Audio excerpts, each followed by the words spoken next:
It's time for the Douglas Coleman Show. Mr. Smooth and Savvy is joined by guests from all walks of life, from the entertainment industry to authors to political and social commentators, the famous and not so famous, the controversial and the light and fluffy. We have it all. Now, here's Douglas Coleman.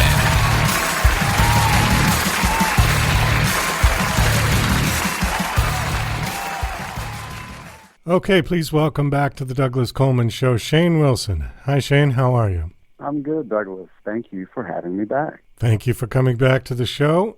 I was just looking over your bio, the book, The Smoke in His Eyes. I think we've talked about the book before, but you have won a couple of awards for the book since you've been here. So congratulations for that. And yeah, thank you. We'll talk about the awards in a second. Just give a quick review synopsis so people know what the book is basically about. Yeah, the book is about a musician, really a collection of artists, but it focuses in on this musician named TJ, who is a technically proficient guitarist, but wants to write a more meaningful sort of song, and he comes to meet the literal physical embodiment of inspiration. She takes the shape of this woman named Muna, who is made of smoke, and she teaches him how to manage his own aspirations and his own inspiration and how to mine that stuff for more meaningful art.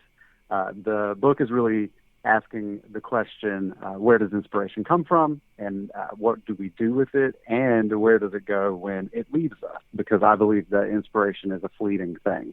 Okay, well, that's an interesting concept. As a songwriter, I know that for me, the inspiration just sort of comes out of the air. And the idea that that she is embodied in smoke, I think that's good. It's a good sort of metaphor, because I never know when it's going to come. And I always admire these people who can just sort of sit down Tuesday at 10 o'clock and say, okay, I'm going to get inspired starting now. You know, that never works for me. I always have to, something has to hit me in the head. And then I go, oh, yeah. And then, right. So. Yeah, and I think what makes inspiration like that so powerful is that it's a compulsion, right? Whenever it hits you, you have to act on it now, right? Oh, yeah. And because the idea is so powerful or whatever. And so I was really interested in that thought that inspiration, not only is it a compulsion, but it's also finite, right? There's a limited supply of it. And what happens when you've mined inspiration for all that you can? At least one idea, right? And then where does the next idea come from? That's true. Although Hollywood has milked one idea into 9 and 10 movies, and but obviously you can tell that by the 8th part of this thing, it's getting a little dry. Yeah, I mean, one of my favorite stories is from Salman Rushdie's autobiography, where he was a young writer, and he met Kurt Vonnegut, who was much further along in his career at the time. And Vonnegut asked him if he was very serious about this whole writing thing. And when Rushdie said that he was, Vonnegut said, well, you're going to have to figure out what you're going to do when you run out of ideas. Well, yeah. I mean, either you give it up and you go on to something else, or you figure the secret on how to tap into that. I think there's unlimited ideas. I think it's tapping it is the trick, I completely agree. And I think that sometimes a creative person can find relative success in one idea and then just kind of latch onto that and live in that world for so long that idea becomes stale, but it's all that they know. They sort of become too comfortable with it. I think that kind of is what is happening when you talk about how Hollywood just mines the same handful of stories over and over again. I think of writers who come out of the gate with just like gangbusters novels, like J.K. Rowling, who cannot move on from the Harry Potter world, no matter how she tries. or Stephanie Meyers, who can't move past Twilight. You know, it's a little bit like actors that get typecast, right? Yeah, that's a good way to put it. Well, I suppose lucky for J.K., she really doesn't have to with all the money that she made from Right. Harry Potter. So there is that reward if you get something that's good enough. Right, because she did try to do something else. You know, she did that. She wrote like an adult novel under a pseudonym, and when people found out that it was her book, I mean, it still didn't do very well. It was not very well critically received or anything. And so then she just moved back to the Harry Potter stuff and started working on this new batch of movies. So, I mean, obviously, like, it's nice to have a fallback position as lucrative as Harry Potter. Oh, yeah, definitely. Well, didn't Stephen King try to do that as well? Like, he tried to write under a pen name, and his writing style was so unique that everybody knew it was him anyways. Right, yeah. I can't remember what it was. I can't remember the name. I remember that he did try to do that. Yeah, and it's interesting because, I mean, I guess the allure of doing a pen name thing, especially if you're very famous, is that it gives you an opportunity to try something radically different from what you have been trying. But I've never understood why not just try it. Like, your name is Stephen King. Why would you not put that on the front of the book, you know? Well, speaking of pen name, let me ask you something. I don't know if we touched on this before our previous interviews, but I'm always curious about it. When somebody ghostwrites something for someone else, mm-hmm. they're not given any credit at all. And the person, like, I would write something and you just put your name on it as if it was yours, right? That's the way that I understand it, yeah. Yeah, and that seems to be a perfectly acceptable practice, and it's been going on for centuries. There have been ghostwriters, you know, for hundreds of years.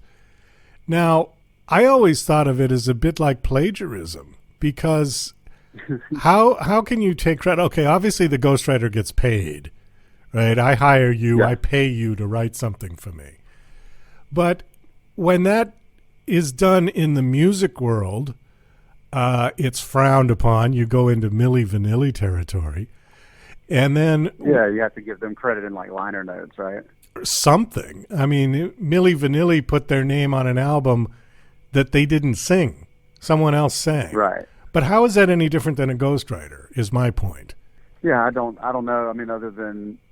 Well, and I guess this would be the case in the Milli Vanilli instance as well, right? That the original writer or the original artist consented to their voice or their words being used. So maybe it's okay, like it's not outright theft. But, like, so as a teacher, I still see that as dishonest because you're presenting, at least to the world at large, this piece of creative work as though it is your creation solely, right? Well, right. I don't necessarily believe that Snooki from the Jersey Shore wrote her New York Times best-selling book, but she did enter into this agreement with this other capable writer, I guess, that did it for her. But I'm with you. Like, it has always seemed a little strange to me, that practice of ghostwriting. Right. Well, Milli Vanilli got their Grammys taken away from them, and they got banished from the kingdom forever. So obviously that was frowned upon what they did, whether or not the actual singers on the album consented or not. The recording industry of the world said, no, I can't do that. Right? So, that's interesting. And you also cannot hire somebody to write your college thesis. That's considered plagiarism as well. So I don't understand, you know, I just don't get it. Why is it acceptable in one realm but not acceptable in another? That just makes no sense to me. Yeah, it doesn't to me either. You would think that that there should at least be some acknowledgement of the person that put this thing together, right? Mm-hmm. Yeah, exactly. But they're often, like, entered into really strict non-disclosure agreements where if they even, were to publicize the fact that they were the writer behind it, they could get in a lot of trouble for it. Well, just think of the team that James Patterson has. I mean, he must have a whole room full of ghostwriters, right? Right. And, you know, we don't know who any of these people are. Yeah, you know, like, there's there are a lot of, like, interesting practices in the writing world. Like, even now with people, and this is not the same thing, I just sort of thought of it, the use of like dictation software where people are speaking their novels into existence as opposed to like writing them. And like, which is another sort of interesting wrinkle in the whole thing. Like, are you a writer or are you a speaker? Right? Like, you're a storyteller for sure, but okay, like, yeah. Although I would suggest that that's merely a tool, because no, I agree, and I think that we can put way too much emphasis on the verbiage, right? Well, in the old days, people used to dictate into a tape recorder, and then somebody would listen to it and type it on a typewriter. Okay, this is just a high-tech version of that. You've eliminated the person. I think that what happens in a typical ghostwriting scenario, to kind of loop us back, I think that the person that is having the ghostwriting done for them would justify it in a similar way, saying, I've dictated my story to this person.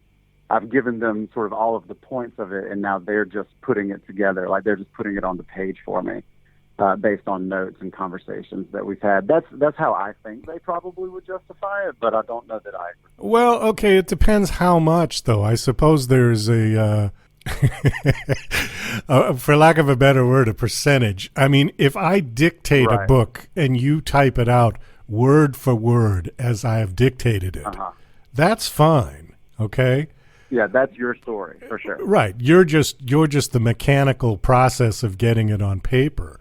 But every single word has been uttered or written by me, right? Yeah. If I say to you, okay, Shane, I want you to write a story about cauliflower. Ready? Go. And that's all I do. And you write this whole book about cauliflower. And then I put my name on it. Here, thanks. Here's $100, and I'm going to put my name on it. Yeah. Okay. Do you think that the people that have ghostwriters write their books, do you think that they actually go back and read behind the ghostwriter? And do you think they read it word for word? Or do they just really slap their name on it and send it out? Well, that's a good question. Again, let's go back to James Patterson. The amount, like right, their team probably reads it for them, right? Well, God only knows what he does. I mean, he could be on his yacht sailing around in Tahiti, and all these books are just coming right off the press. Who knows? With his name on it. I mean, he's become like a brand on a can of soup. It doesn't. You have no idea where the book came from. The thing is that we've sort of morphed into. People are morphing into brands, right? And so the name is just like whatever, like name recognition, right? To sell a book, it's like more for publishers. In some cases, it seems it's more important to have the name on it than what that person actually produces. Well, it gets like that. Creates this really yeah. I mean, if you look at the very famous authors, the more famous you get, the larger the font is of your name and the smaller it is of the title. Have you noticed that? Right. Yeah, for sure. Yeah. So it's like a marquee billboard, They'll put the name of the star. It'll say, Cary Grant, and then underneath there'll be the title of the movie. So that's been done. Just start putting my name in the biggest letters possible, right? Oh, there you go. Yeah. The fake it till you make it mentality. Exactly right. Cover the entire cover with your name, and then just a little tiny print down at the bottom. Put the title of the book.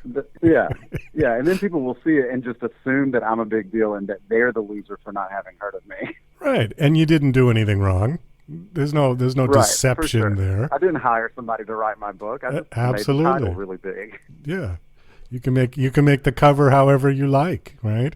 As long as it's not. I think the only requirements with most places is that it's not obscene. Yeah. So you don't put profane words on the cover, and you don't, be full frontally naked on the cover.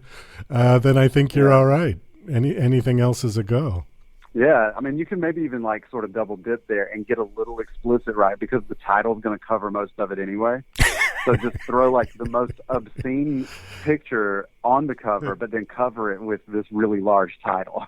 Well, okay. So which letter of the alphabet best covers the private area? I think you're probably safest with a capital letter T, because Oh, yeah, there you go. cover both tops and bottoms, right? Well, that's if you're a woman, I suppose. Right. A shirtless male that's doesn't really count for anything. Yeah, then you can just probably use, any letter would cover it if you moved it around enough, right? Well, except an O. I think. You would have to just line it up with the outline of it, or maybe you just really frame it up. I don't know what your book's about. Well, this is genuinely a silly conversation, but I'm enjoying it. I agree. Let's hit on your awards here. They're going to wind this down. So the book's The Smoke in His Eyes. It looks like it's won 2 awards: second place award contemporary fiction, and third place award coming of age literary fiction. Well, again, congratulations. How does one win those awards? Did you have to apply, or did they just say, "Hey, guess what? You won"? Yeah, you have to. Yeah, right. That would be nice, right? But yeah, you have to get yourself on the radar. So you have to sort of. And I've never been the guy that thought I'm going to nominate this piece of work that I've spent years of my life putting together up for an award. I never really thought. I'm not traditionally a clout chaser or an award chaser or anything like that, but I've been curious about how awards work, and I've been curious about what their impact might be on the life of a book, if that makes sense. Yeah. Because though I don't necessarily see awards as this, thing to be pursued in a really consistent way, I know that a lot of people do put value in that stuff. And to a reader, an award or a seal on the cover of a book might imply something about the quality of that book that is more objectively proven than me just saying this is a good book, and so I started to see awards a little bit differently, that awards can indicate to readers that there is something of worth here, and that has been independently decided, right? Independent of me, independent of the publisher.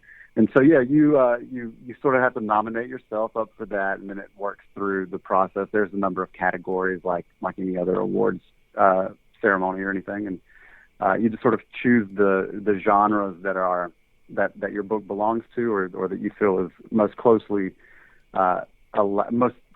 resembles the genre that you're going for, right? And some award ceremonies just have really big categories like this is fantasy or historical fiction or romance, but then some of the other award ceremonies, like this was from this organization, the Book Fest, and they sort of drilled down a little bit and got more into the nitty-gritty subgenres.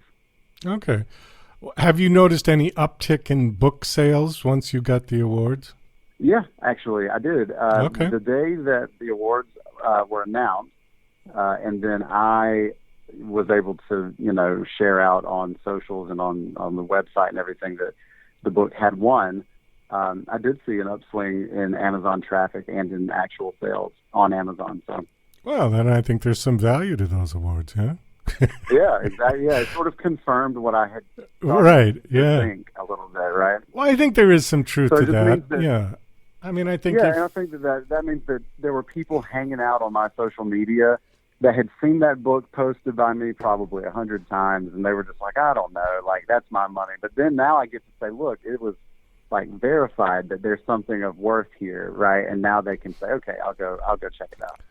I think there is some value to that, and a friend of mine has started a organization called the American Podcast Association, and this is exactly what she wants to do with podcasts, because her and I are in complete agreement that there's just too many of them out there. And when someone is shopping for a podcast to listen to, if it's got a nice seal of approval from the American Podcast Association, they might be more interested in listening to that one than for one that doesn't. So for sure, I think it's a great idea. And I think that works for people. And depending on the size of the award, if one is an Academy Award-winning actor, it puts them in a whole new class of money and of offers and the scripts that they'll get, and so there is a certain reward to it. So Again, congratulations. You got these awards. And do you plan on writing any more books?